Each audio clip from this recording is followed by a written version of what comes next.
One of the things that I was thinking about today is this quote, and many of you that are around these things that I give and places that I speak sometimes have heard me mention this quote before, but the quote is, it, it is no measure of good health to be well adjusted to a profoundly sick society. I mean, that does not just hit so hard. It is no measure of good health to be well adjusted, okay with, comfortable in a profoundly sick society. And Wallahu ta'ala a'lam, but we are living in perhaps the exquisitely most sick society that has ever lived. And it's going to get worse. So this is the best it's going to be for a while. Nasallallahu al-afiyah. But we're living in a sick world. Up is down, down is up. Daughters are bossing around their mothers. Bedouins are building tall skyscrapers. Boys are girls and girls are boys. Uh, Genocidal psychopaths are rational, civilized people, and oppressed indigenous peoples are terrorists and subhuman. I mean, just total inversions of reality. The people of La ilaha illallah Muhammad Rasulullah becoming like literally how he sallallahu alaihi wasallam prophesied. Just the scum of the ocean, just that white, fluffy, scummy stuff, just kind of going hither and thither on the surface of the water.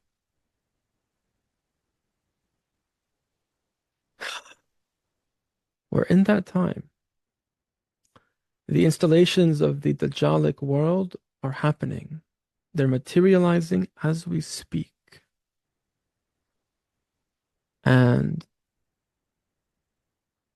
those with light can see it, and those without light cannot see it.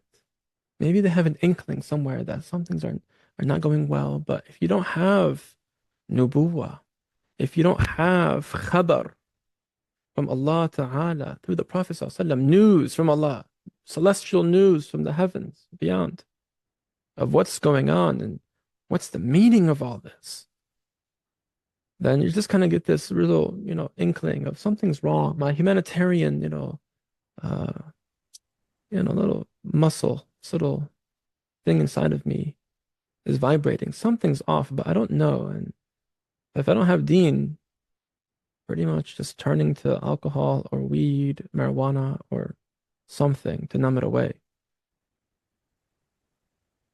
But those that have light and God inspires to guidance, may Allah always guide all of us and maintain us on the straight path. Ihdina as-sirat al-mustaqim.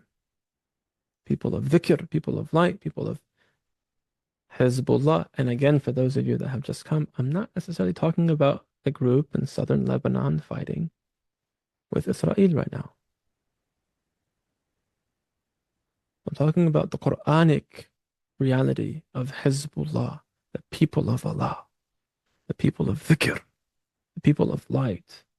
They will always be here, inshallah. May Allah make us of them. They will always be here, and they will always be witnesses to truth. The ummah of the Prophet ﷺ is the witness. We have to show people. We have been dispatched by Allah Ta'ala to show people, to teach people how to be human, how to be fitri, how to be truly human, and in touch with our nature, and how to be truly civilized through that. That being civilized isn't this really obtuse, rational, and performative mask that we wear a suit and talk about human values and talk about terrorists. The first person to call it basically frames it as such. And then, rationalizing gross genocide and then still being able to go sleep at night and Maybe they go kiss their kids. Like, how do you kiss your kids? How do you kiss your kids and do that to 400,000 families? It's unbelievable. It's just beyond words. But some people can do that. Some people can press buttons that send drone shots into hospitals and go home and have dinner with their families. I mean, maybe they do. Maybe they go home and they have dinner with their families and then they're wrecked with anxiety. I hope that's the case. I hope that's the case. I hope they never sleep well again until they repent. I hope they never have a restful night again. How can anyone do that in conscience? But if you don't have light, you don't see it. You don't do dhikr. If you don't have that connection to Allah Ta'ala, that transcendent opening, right? If it's just dunya, it's just politics and strategy, then we're playing chess and the best chess player wins, right? But what if you're not a very good chess player, but you love Allah and the Prophet, but you're not a good chess player? Does that mean you're going to lose? No, that's not how it works. You could not even know how chess works. It'd be a good idea to learn how to play the game a little bit, right? And maybe some people in our community are really good at chess and they can play chess. But for the majority of us, you don't have to play chess. You're not even supposed to play chess. You're not even supposed to be watching the game. You're supposed to be just focusing on Allah Ta'ala. Just focus on Allah. And يعني أقبل على شأنك. Just mind your affairs. Mind your circle of concern. And do that beautifully. Make dua and pay sadaqah and zakat for people suffering overseas. And do these types of dhikr and these healing circles where we can connect. But in the day-to-day, our role isn't to saturate ourselves in helplessness, especially if that's the net effect of it. And I think for most people it is. I mean, the first healing circle we did was about 2 weeks. Like it was late October last year, 2 weeks into the bombings. And I noticed people were already getting burnt out. 2 weeks in. And I was telling people, beloveds, go and take your kids to the park and smell the flowers and remind yourselves and one another of the beauty you are fighting for. We're in it for the long haul. We can't have all of our soldiers and all of our activists and all of our worshipers burning out in 2 weeks.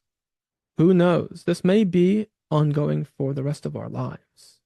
Are you prepared for that? Are you prepared for the long game? The world is becoming increasingly disturbing. And we need to fortify ourselves and constantly regenerate our resolve to commit to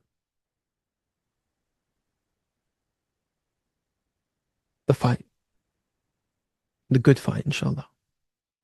Because otherwise, you're going to burn out. It's inevitable. People are going to start beating on their kids, going to start going back to their old addictions. People are going back to using substances that they haven't used in 20 years. In the past year, they come to me. We talk about it. And it's like, all right, Bismillah. This is your work. And this is just as important as what they're doing over there for the ummah. You doing your work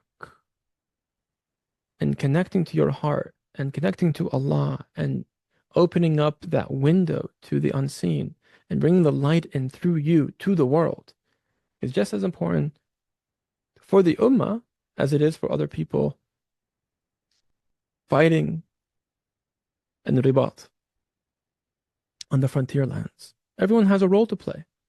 You're not supposed to go fight there because that's not your domain. That's not your task. You have a mission. What is your mission? Do you know what your mission is? To be healthy is to be three things, to have three things. To be healthy is to have three things. Freedom from pain. physical pains, inshallah. The joint pains and the headaches and the neck tensions and the gut stuff. And inshallah, all of that can get cleared. Alhamdulillah. Number two, freedom from passions. That health is to be free from your passions. This one's difficult. And a lot of our passions drive us in ways that we think are righteous. And maybe they are, inshallah, and you're rewarded for them. But there's still passions that grip you. You don't control them, they control you.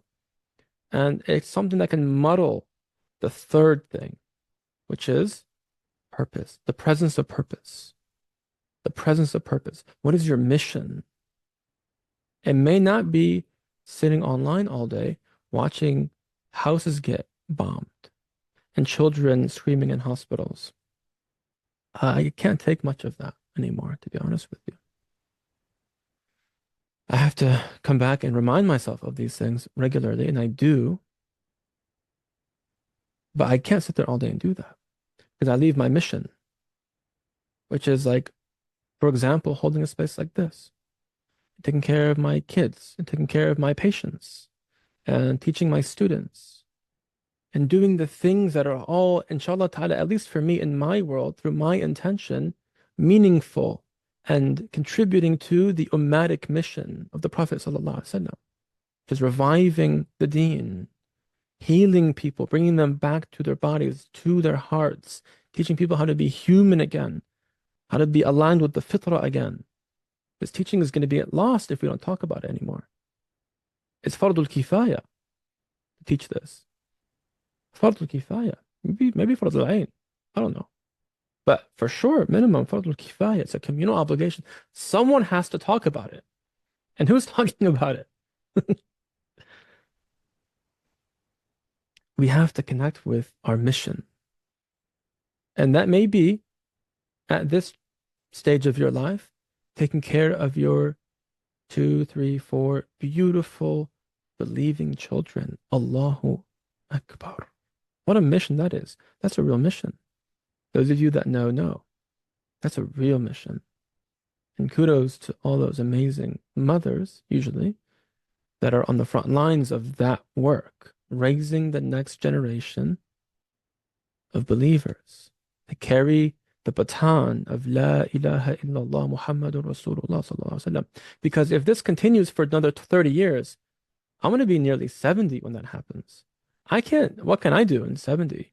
Now we'll be out of touch with the social media of the time, whatever it's going to be. And I'm not going to have the lingo and the cultural proficiency to really make an impact anymore. It's our kids that are going to do that. Our kids will be here, inshallah, somehow together doing dhikr. That's my hope and my dream. Ya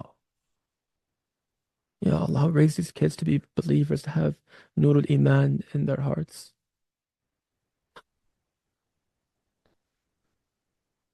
Allah. That's the work, It's just like, it's going to play out. It's going to play out in our favor. وَالْعَاقِبَةُ لِلْمُتَّقِينَ وَالْعَاقِبَةُ لِلْمُتَّقِينَ. The end affair is with the people of taqwa, the believers. It's already in the bag.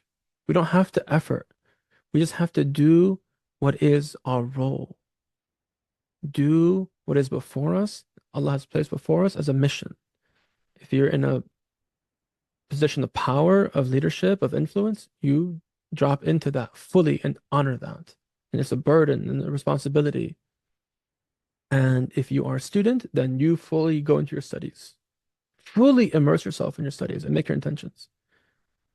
If you're a homemaker and a homeschool mom and, a mother,